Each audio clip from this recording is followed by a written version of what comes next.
The year is 1863. The United States, once a beacon of unity and promise, is embroiled in a brutal civil war. 11 southern states, clinging to the institution of slavery, have seceded from the Union, forming the Confederate States of America. Brother fights brother, and the very fabric of the nation is torn asunder. From the fields of Antietam to the shores of Vicksburg, the land is stained with the blood of young men fighting for causes both noble and deeply flawed. Amidst this maelstrom of conflict, a small town in southern Pennsylvania becomes the unlikely stage for a battle that will change the course of American history: Gettysburg. This is not just a war about slavery, though that issue casts a long shadow over the battlefield. It is a war about the very soul of America, about the meaning of freedom, unity, and the enduring power of the ideals upon which the nation was founded.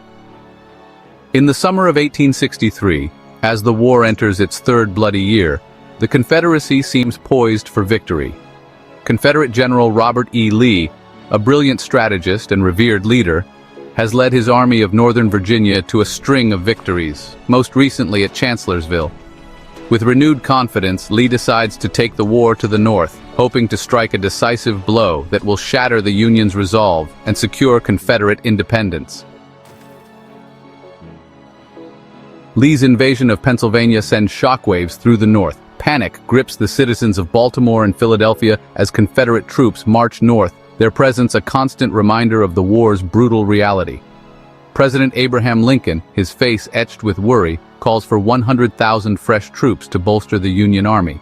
Meanwhile, the Army of the Potomac, the main Union force tasked with stopping Lee, is on the move.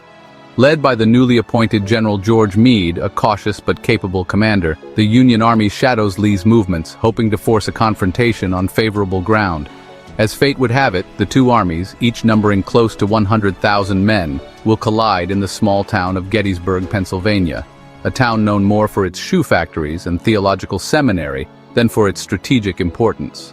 The stage is set for a battle that will determine the fate of a nation. The morning of July 1, 1863, dawns hot and humid over Gettysburg. What begins as a small skirmish between Confederate troops searching for shoes and Union cavalrymen under General John Buford quickly escalates into a full-blown battle. Buford, recognizing the strategic importance of the high ground south of Gettysburg, deploys his men skillfully, delaying the Confederate advance and buying precious time for Union reinforcements to arrive. As the day wears on, the fighting intensifies, with both sides pouring men and artillery into the fray. Confederate forces under Generals A.P. Hill and Richard Ewell attack with ferocity, pushing the outnumbered Union troops back through the streets of Gettysburg.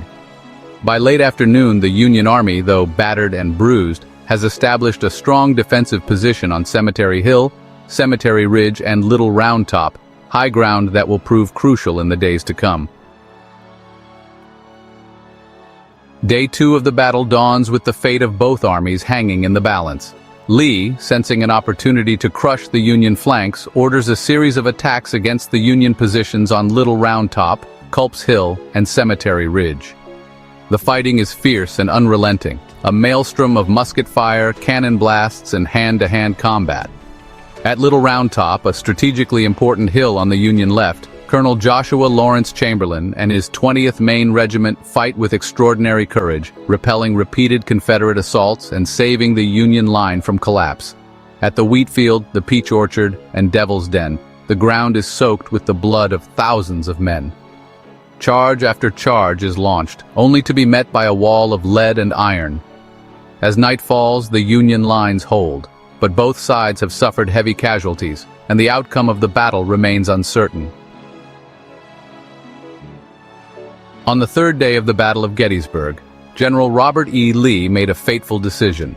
He ordered an assault on the center of the Union lines, a bold move that would come to be known as Pickett's Charge. Thousands of Confederate soldiers marched across open fields under heavy artillery and rifle fire.